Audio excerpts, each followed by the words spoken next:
2 பேர் கார் ஓட்டிட்டு வீட்டுக்கு போயிட்டுருக்கான். ஒருத்தன் ஒரு பேங்கை திருடிட்டு பல லட்சம் பணத்தோட காரில் போயிட்டுருக்கான். இன்னொருத்தன் அவனோட வேலையை முடிச்சுட்டு அவன் குடும்பத்தை பார்க்க காரில் போயிட்டுருக்கான். இந்த 2 பேரில் ஒருத்தன் செத்து போயிட்டான். ஒருத்தனால் வீட்டுக்கு போகவே முடியல உயிரோடு. இன்னொருத்தன் மட்டும்தான் உயிரோடு போனான். கொஞ்சம் யோசிச்சு பாருங்கள், 2 பேரில் யார் செத்துருப்பான்னு நீங்கள் நினைக்கிறது மாதிரி நினைக்கல. அந்த பணத்தை திருடன் ரொம்ப நல்லவன் நான் சொல்ல வரல. அந்த பணத்தை திருடன் ஒரு விஷயம் பண்ணான். என்னன்னா, அவனை எப்போ வேணாலும் போலீஸ் பிடிக்கலாம் அப்படிங்கிறதுனால அவன் ரொம்ப கவனமாக கார் ஓட்டினான். எல்லா இடத்துலையும் திரும்புகிறப்பையும் எந்த காரும் வருதான்னு பார்த்தான். கண்ணாடியை அடிக்கடி செக் பண்ணான். அவன் ஸ்பீடாக போகவே இல்லை, ஸ்லோவாகவும் ஸ்டெடியாகவும் போனான். அவனோட ஃபோனை கார் ஓட்டும் போது எடுக்கவே இல்லை. அவனோட கவனம் முழுக்க ரோட்டில் மட்டும்தான் இருந்துச்சு. ஆனால் கதையில் இருக்க இன்னொருத்தர் ரொம்ப நல்ல மனுஷன். அவர் குடும்பத்துக்கு அவர் ஒரு சிறந்த அப்பா, ஒரு நல்ல மகன், அவங்க பெற்றோருக்கு, அவங்க ஒய்ஃபுக்கு நல்ல ஒரு லவ்விங் ஹஸ்பண்ட். ஆனால் அவர் ஒரு விஷயம் தப்பாக பண்ணார். அவர் கார் ஓட்டும் போது அவர் ஃபோனில் ஒரு லைட் எரிஞ்சுது, ஒரு மெசேஜ் வந்தது. உடனே அந்த ஃபோனை எடுத்து ஒரு 5 செகண்டு தான் பார்த்தார். நல்லா யோசிச்சு பாருங்கள், ஒரு 5 செகண்டு தான் அந்த ஃபோனை பார்த்தார். அவர் பண்ண நல்ல விஷயங்கள், நல்ல கேரக்டர் எல்லாமே அந்த 5 செகண்ட் பண்ண தப்பால் அவர் ஆக்சிடெண்ட் ஆனார். அவரால் உயிரோட வீட்டுக்கு போக முடியல.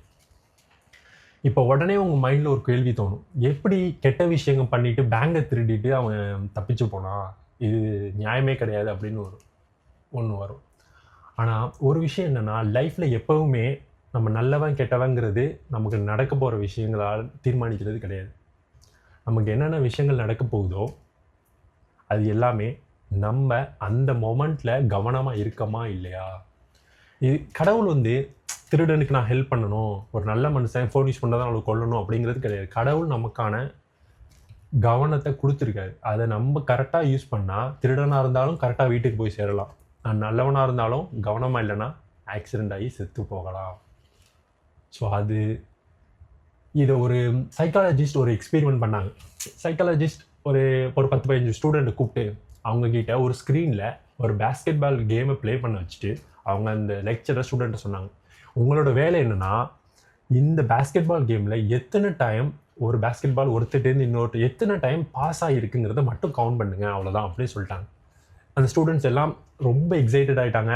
அந்த மேட்சை ஃபுல்லி ஃபோக்கஸ் பண்ணி பார்த்துக்கிட்டே இருந்தாங்க. எத்தனை தடவை பால் ஒரு இடத்துலேருந்து இன்னொரு தடவை போகுதுங்கிறது மட்டும்தான் அவங்க கவனத்தில் இருந்துச்சு. ஆனால் இந்த மேட்சுக்கு இடையில கொரில்லா காஸ்டியூம் போட்டு காமெடியாக ஒருத்தன் உள்ளே நடந்து போய் கிராஸ் பண்ணலாம். அந்த செஷனும் முடிஞ்சிச்சு. ஸ்டூடெண்ட்ஸ் எல்லாம் கரெக்டாக ஆன்சர் பண்ணிட்டாங்க, 10 பாஸ் நடந்திருக்கு இது வரைக்கும் அப்படின்னு. அப்போ அந்த லெக்சரர் ஒரு கேள்வியை கேட்டார் அந்த ஸ்டூடெண்ட்டை, சரி டியர் ஸ்டூடெண்ட்ஸ், எத்தனை பேர் இந்த கொரில்லா போட்டு காஸ்டியூம் போட்டு ஒருத்தர் இந்த மேட்சுக்கு நடுவில் நடந்து போனதை பார்த்தீங்கன்னு. அந்த ஸ்டூடெண்ட்ஸ் எல்லாருமே ஷாக். யாருமே நோட்டீஸ் பண்ணல. எல்லாரோட கவனமும் அந்த பாஸில் மட்டும்தான் இருந்துச்சு. இந்த விஷயத்தை தான் நம்ம லைஃப்பில் கரெக்டாக நம்ம யூஸ் பண்ணணும். நம்மளோட கவனம் ஒரு விஷயத்தில் லாக் ஆகிடுச்சுன்னா, ஃபோக்கஸை ஒரு விஷயத்தில் லாக் பண்ணிட்டோம்னா, நம்ம சுற்றி இருக்க எல்லா விஷயமும் நமக்கு கண்ணுக்கு தெரியவே தெரியாது. யாரோ ஒருத்தவங்க பேசிகிட்டு இருப்பாங்க எங்கேயோ, ஆனால் அது நம்ம பெருசாக நம்ம கண்டுக்க மாட்டோம்.